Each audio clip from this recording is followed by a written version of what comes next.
Vasaras brīvdienās, protams, ir daudz jāatpūšas un jābauda dažādi prieki. Bet nenāks par sliktu ieplānot arī rudens aktivitātes, piemēram, jaunas valodas apguvi.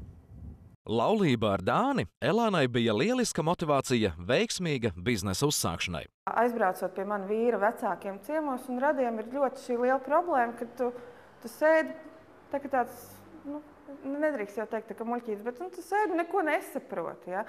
Jo, diemžēl, tā paudze ne visi runā angļu valodā. Elāna sāka apgūt valodas, taču Liepājā pirms 10 gadiem nebija iespēja profesionālā līmenī iemācīties dāņu vai kādu citu valodu. Tieši tāpēc pirms 5 gadiem viņa atvēra savu tulkošanas un valodu mācību centru Baltic Business Projects.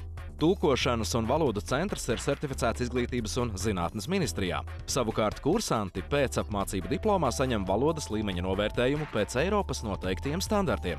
Par lielākajiem valodu centra klientiem kļuva prāmju pārvadātāji, Latvijā zināma šūšanas fabrika un citi uzņēmumi, kuros nepieciešama valodas apmācība darbiniekiem. Bija dzirdēts labas atsauksmes, ka ir brīnišķīgi zinoši pasniedzēji.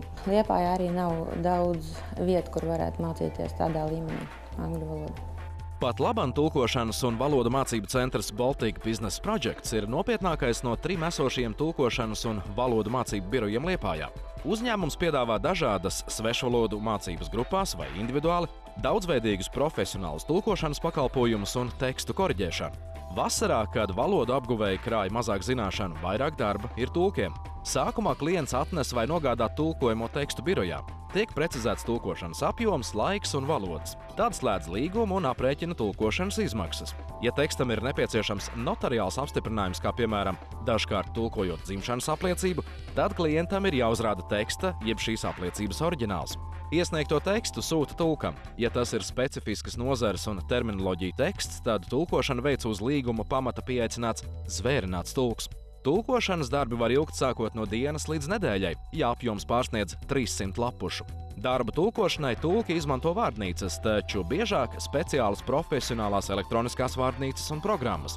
Kad teksts iztulkots, to nosūta uz korektūru un literāri rediģē. Pēc darba beigšanas klients saņem zvanu, ka viņa iesūtītais materiāls ir iztulkots. Cilvēkiem vajadzētu izvēlēties profesionālu tulku pakalpojumus, jo mums ir bijis kurjos gadījums, un ir bijuši vairāk, protams, bet viens kurjos gadījums ir, kad kafejnīca īpašniece iegriezās pie mums sašutusi, kad redziet daži klienti par viņu it kā pasmējušies par šo ēdienkartes tulkojumu angļu valodā. Taupot uz tulka pakalpojumiem, kafejnīcas īpašnieces ēdienkartes tekstu iztulkoja viņas virtuves darbinieces. Rezultātā, izvēloties nepiemērotos vārdus no vārdnīcas, ēdienkartē parastās kotletes ieguva pilnīgi citu nozīmi. Un viņi bija izvēlējušies cilvēku gaļas kotletes, cilvēku miesas kotletes. Tātad es domāju, ka ir vērts noziedot šos 5 vai 7 vai 10 latus, cik jums nepieciešams. Nāciet un tulkojiet pie profesionāļiem. Tas jūs nenožēlosiet. Vienkārši, lai nebūtu kauns vēlāk skatīties saviem klientiem acīs. Pat labāk valodu centrs Baltic Business Projects nolēmis savu darbību paplašināt, un jau tuvākajā laikā ir ieplānota filiāles atvēršana kaimiņu pilsētā Ventspilī.